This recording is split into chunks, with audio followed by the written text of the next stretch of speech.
In today's video, I want to talk about the 309 geared differential that I put in this car a few days ago.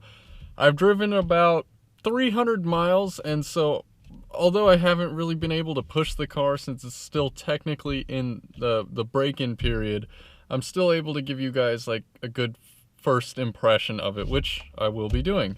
If you haven't seen my video about the installation of the differential, go ahead and check that out. I'll put the link in the description below. If you're looking to do this yourself, well, little spoiler, I highly recommend doing it. The install isn't too bad. It's kind of, it's a pain in the butt getting the axles off, but the rest of it is pretty simple. There's no trick or anything to it. The differential, I think, feels how this car should have been from the factory. It's the same gear ratio that they put in the automatic Scat Packs, and I think the gear ratio, aside from the fact that the Scat Pack has, 110 or 115 more horsepower than this, I think the gear ratio is what really makes the Scat Pack feel way better than the RTs. I've driven a 6.4 once. I went and test drove one when I was in the market for one, and I have to say that they feel way more peppy than the RTs, and I think that's why people like them, because these are heavy cars, and if you're able to make them feel lighter in any way whatsoever, it's more power to you. The biggest thing I noticed when I put the car in drive and took off the first time was that it feels so much lighter. That's the only, it feels peppier, it feels more responsive, it feels, I don't know how else to describe it other than it feels like lighter than what it actually is. In fact, when I go to pass people on the highway now, sometimes the car doesn't even kick out of 4-cylinder mode. It doesn't downshift, it stays in 4-cylinder mode, and it just moves. Actually, with the new differential, I noticed that it stays in 4-cylinder mode just a lot more in general. I'm gonna go ahead and put some clips of myself driving, that way you could see the way the RPMs act, because me just telling you what RPMs it sits at, or it helps, but I want you guys to actually see when I'm accelerating from a dead stop and when I'm cruising, what the RPMs like to chill at, so check it out. Alright guys, so I did a quick run to get some jack in the box, so I decided it's a good time for you to probably take a look at the RPMs that the car likes to hang out at, so hopefully I'm not blocking it too bad.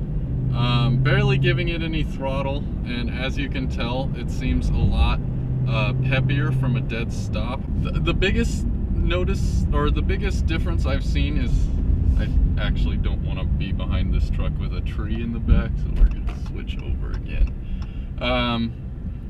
You definitely notice a huge difference off of dead stop. So this isn't a dead stop, but you can see it seems like the car revs up faster. So as you can see, we're cruising at about 50 miles per hour, not quite highway speed, but it's sitting at about 1500 RPM. I want to try to get it up to about 65 so you can see what the RPM likes to sit at there. Kick into 4-cylinder mode, you can hear my headers leak a little bit. So let's see, 65. So the car feels way peppier when you're passing too. So this is 65 miles an hour, or just under 65.